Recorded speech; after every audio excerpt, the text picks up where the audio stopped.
Picture a circle in your mind. This circle represents your entire life. Inside it, about 4,000 weeks, the average human lifespan, are contained.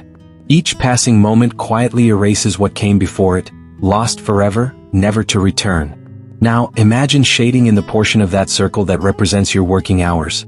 For most people, work consumes nearly half of all their waking life. And then think further, how many more hours are eaten up by commuting, preparing, recovering, and even worrying about work? And now here you are, listening to these words, maybe feeling that faint, persistent tug. That tug that tells you something isn't quite right. That perhaps the way you're trading your time, your life, might be fundamentally out of balance. But let's be clear. This isn't just another talk about finding balance or working fewer hours. No, this is something deeper. This is a philosophical intervention, an urgent re-examination of one of the greatest misconceptions of our time. The dangerous idea that delaying life now, postponing joy, freedom, and meaning, is somehow a smart investment for future happiness. What if it's not? What if the delay never ends? What if living is something you have to claim, moment by moment, starting now? Nearly 2,000 years ago, the Roman philosopher Seneca said something that feels even more urgent today. Putting things off is the biggest waste of life. It snatches away each day as it comes, and denies us the present by promising the future. The greatest obstacle to living is expectancy, which hangs upon tomorrow and loses today. Now take a moment and consider your own life patterns. How many times have thoughts like these crossed your mind? Once I get that promotion, after I've saved enough, when the kids are older, when I finally retire. The structure is always the same. Happiness, fulfillment, living itself, they exist somewhere out there, in a hypothetical future state, contingent upon achievements we haven't even reached yet. Meanwhile, the present moment, the only moment where life actually happens, becomes nothing more than a stepping stone. Something to endure. Something to rush through. Let's be absolutely clear about this. This isn't just inefficient. It's an existential catastrophe. Because what if these delays never end? What if the goalposts keep shifting as they always do? One promotion leads to the hunger for another. Financial security turns into the thirst for wealth. Children grow up, but new responsibilities emerge. And then there's retirement, maybe the biggest self-deception of all. Decades of deferred living, all based on the hope that someday finally you'll be free to live the life you've postponed. What happens when the wait never ends? What happens when someday never arrives? Life isn't waiting for you, and neither is time. Seneca reminds us again. It's not that we have a short time to live, but that we waste a lot of it. The modern workplace has evolved into one of the most effective extraction machines in human history, designed not just to maximize productivity, but to cultivate a mindset of endless striving. And it's not by accident. It's by design. Think about how advancement works in most organizations. Every level you reach simply reveals another just beyond it, another rung on an endless ladder. What looks like opportunity often functions as subtle manipulation, a carrot dangled just out of reach, keeping you always moving, always chasing. And technology? Instead of setting us free, it's expanded the reach of work into every corner of our lives. The phone in your pocket, the laptop on your nightstand, they guarantee that work can find you anywhere, anytime. What we call flexibility often just means perpetual availability. Even our leisure has been captured.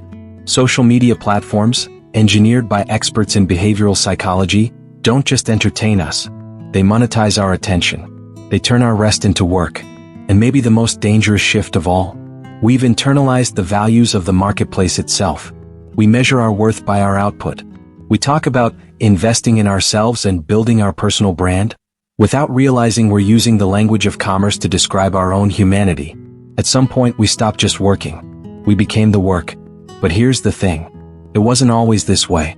This system, this way of living, is a product of particular historical and economic forces. Other cultures have viewed work, time, and leisure completely differently.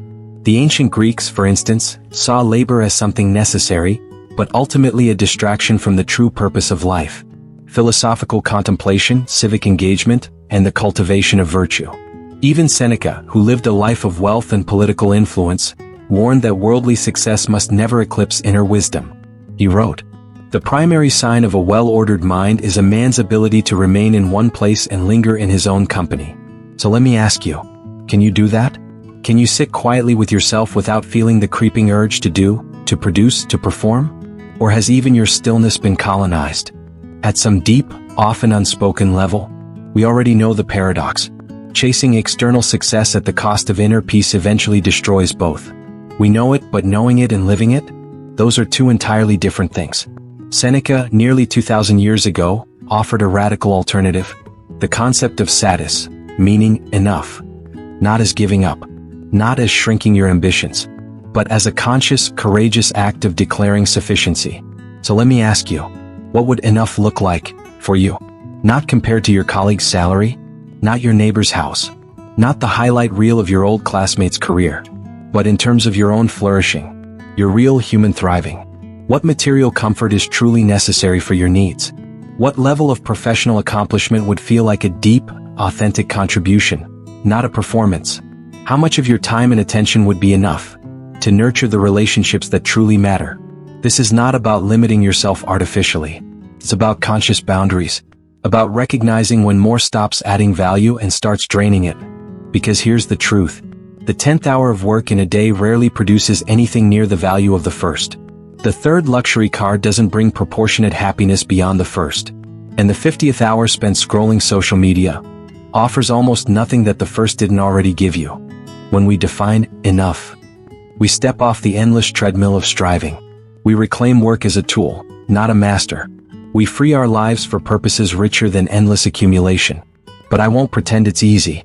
We live inside an economic machine that depends on us never feeling satisfied. An entire industry exists to spark new desires before the old ones are even fulfilled. Advertising, media, culture, they all tell us, not yet, not enough, not until you have more. To say, I have enough, is a radical act of rebellion. It's a refusal to be owned by the market. It's a return to the truth that human flourishing, not economic output, is the true measure of a life well lived. Seneca put it this way: it is not the man who has too little, but the man who craves more that is poor. So I'll ask you one more time. What would be enough for you? Let's try a little thought experiment together. Imagine this. Each morning your bank account receives a deposit, $86,400. Every day. No strings attached, except two. First, you have to spend every cent before midnight. Second, anything you don't spend is lost forever. No savings. No carrying over. How would you treat that gift? You'd plan carefully. You'd spend intentionally. You'd make sure every dollar counted. Now, realize this isn't just a fantasy. It's exactly the deal you've already been given. Because each day, you are gifted 86,400 seconds. And just like those dollars, any seconds you don't use, disappear. Gone. Forever. Yet notice the strange paradox. We agonize over wasting money, but we squander time, the only truly non-renewable resource, almost without thought. What? Maybe because money feels tangible. You can see it come and go. But time slips by so quietly, so invisibly that we barely feel the loss, until it hits us hard through illness, aging, or sudden grief. Seneca, the Stoic philosopher, offers a way to wake up. We should count each day as a separate life. When we greet the dawn, we should say to ourselves, I have been given this day, it is a precious gift that I must use well. Imagine how that would change your relationship with today. Instead of rushing through your hours as if they're infinite, you'd approach them like precious treasure. You'd ask yourself, moment by moment, is this how I want to spend my life? Would I choose this use of time if I knew this was my last day, or my last week, or my last month? But don't confuse this with reckless, hedonistic live for today thinking. Seneca doesn't say, abandon the future. He says, plan wisely but live presently. When we remember death, memento mori, it isn't about morbid fear. It's about clarity. It's about recalibrating how we spend our finite days, across pleasures, projects, and lasting contributions. Because death isn't the enemy. Forgetting to truly live is. You've heard the phrase 1,000 times. Work-life balance. But what if I told you that very phrase is misleading? That it quietly reinforces a false division, as if work is somehow separate from life. A burden we must endure before we can get back to living. And that's the first problem. Work is life. It's part of it, not apart from it. The second problem is deeper. This framing shrinks the incredible richness of human experience down to just two categories: work and everything else. But life isn't a tug-of-war between two sides. It's a symphony of many instruments, many movements. Think about it. There's productive contribution, the work we offer to the world. Relational connection, the bonds we nurture with family, friends, and community. Physical vitality, the care we give to our bodies through movement, rest, and nourishment. Intellectual engagement, the satisfaction of learning, creating, and solving problems. Contemplative depth, the quiet we seek in reflection, meditation, and spiritual grounding. Aesthetic appreciation, the wonder we find in beauty, art, and the natural world. And play and enjoyment, the laughter, recreation, and delight that refresh the soul. That is life. True balance, real flourishing, comes not from managing a work/non-work split, but from honoring all these spheres. No single part of life should endlessly drain the energy needed by the others. Seneca understood this centuries ago. We should divide our time between these occupations, solitude and community. The one will make us wish for people, the other for ourselves, and each will be a remedy for the other. See, it's not about rigid separation. It's about integration. Work, ideally, should nourish meaning, creativity, even human connection. Leisure, too, isn't just a break from exhaustion. It's a field for growth, beauty, and excellence. The goal isn't static balance, like a scale frozen in place. The goal is living harmony, a dynamic weaving of the many parts of our humanity into a coherent, vibrant whole. Not balance. Harmony. Let's now focus on concrete steps you can take to recalibrate your relationship with work and time. 1. Conduct a time audit. For 1 week, track your time in 30-minute increments. Break your day into categories that align with your values, rather than just work and non-work. At the end of the week, calculate how much time you've spent in each category. The results might surprise you. You may find a mismatch between your stated priorities and your actual time use. For example, if you claim that family is your top priority but spend 65 hours working and only 5 hours engaged with your family, that contradiction will be glaring. 2. Implement terminal boundaries. Create firm boundaries for when your workday ends. These should be absolute, no matter what tasks are left incomplete or how urgent they may seem. The concept of the Sabbath, regardless of its religious context, offers valuable wisdom. Certain periods of time must remain sacred, free from work or productivity. 3. Practice presence. Work on being fully present in whatever you're doing. When you're working, immerse yourself completely in your work. When you're resting, give yourself permission to rest fully. And when you're with others, be there wholeheartedly. Multitasking, like checking emails during dinner or thinking about work while relaxing, doesn't increase efficiency. It just spreads your attention thin, preventing you from fully experiencing anything. 4. Conduct regular mortality meditation. Take time each week to reflect on your mortality. Ask yourself questions like, if I only had 1 year left, would I continue spending my time as I do now? What would I regret not doing if my life ended unexpectedly? Which relationships do I wish I had nurtured more deeply? These reflections can help clarify how you're spending your time and where you may want to make changes. 5. Cultivate strategic incompetence. Identify areas where striving for excellence doesn't yield significant returns. Practice being merely good enough in those areas, freeing up time and energy for what truly matters. Perfectionism across every aspect of life leads to burnout, often without a proportional benefit. The courage to accept adequacy in some areas makes room for excellence where it truly counts. 6. Establish rituals of transition. Create clear transitions between work and other aspects of life. This could be physical, like going for a walk or changing clothes. Mental, such as journaling or meditating, or social, like sharing a family meal or engaging in conversation. These rituals will help ensure that the psychological residue of work doesn't bleed into other spheres of your life. 7. Conduct quarterly purpose reviews. Every 3 months, review your work and ask yourself, has my work served my deeper purposes this quarter? Has the cost, in terms of time, energy, and relationships, remained proportional to the benefit? What changes can I make to align my work more closely with my highest priorities? These quarterly check-ins will help you prevent aimless drift and keep your focus on meaningful, purposeful work, rather than just productivity for its own sake. Now, let's dive into some of the most compelling objections to Seneca's philosophy, and see how they hold up when we really examine them. 1. The necessity argument. Some might say, this philosophy overlooks the economic realities. Most people work long hours because they have to, not because they choose to. There's some truth here. Economic pressures do limit time choices for many. But let's dig deeper. First, while financial necessity plays a role, it's often not the whole story. For many people, it's not just about making ends meet, It's about status, keeping up with consumption, or tying their identity to their work. We're often driven by societal expectations, and that can lead us to work more than we need to. Second, even in constrained circumstances, there's always room for small changes. No one's life is entirely rigid. Even if you can't drop everything at once, small recalibrations in how you spend your time can make a difference. And third, let's look at necessity itself. Many times, the need to work long hours stems from a lifestyle we've accepted as normal. The person who feels they must work 60 hours a week to maintain a certain standard of living has implicitly prioritized that lifestyle over the value of time itself. Reflecting on this could lead to more thoughtful decisions about where to allocate our time. 2. The meaningful work argument. Another objection might be, but my work is deeply meaningful. This philosophy suggests we separate work from life, but for me, work is life. I get that. Meaningful work is one of life's greatest privileges. But here's the thing, even the most fulfilling work requires boundaries. Think of a surgeon who loves healing or an artist consumed by their craft.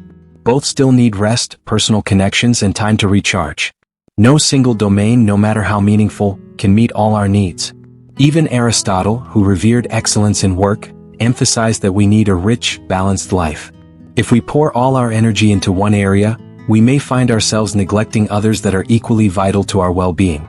3. The achievement argument. Then there's the argument that exceptional achievements require exceptional sacrifice. If we want to change the world, we've got to work obsessively, like history's greatest contributors did. Sure, there are some well-known figures who achieved greatness through obsessive work. But there are several flaws in this line of thinking. First, it's easy to fall into survivorship bias, highlighting the success stories while ignoring those who worked just as hard but didn't achieve the same recognition. History's narratives often miss those who sacrificed everything, yet didn't make a mark. Second, achievement is often defined too narrowly. We focus on external accomplishments, but true success includes internal fulfillment. Some of the most famous, successful individuals lived unbalanced, even miserable lives. The key takeaway here is that it's not just about external success, but internal well-being too. Third, more work doesn't necessarily lead to better work. In fact, the research is clear, the more hours we put in, the less effective we become. There are diminishing returns after a certain point. The 10th hour of work is rarely as valuable as the first, and overwork can lead to exhaustion and mistakes. Lastly, there are plenty of exceptional achievers who have balanced their lives in ways that allowed them to thrive. For them, balance wasn't a compromise, it was a prerequisite for true greatness.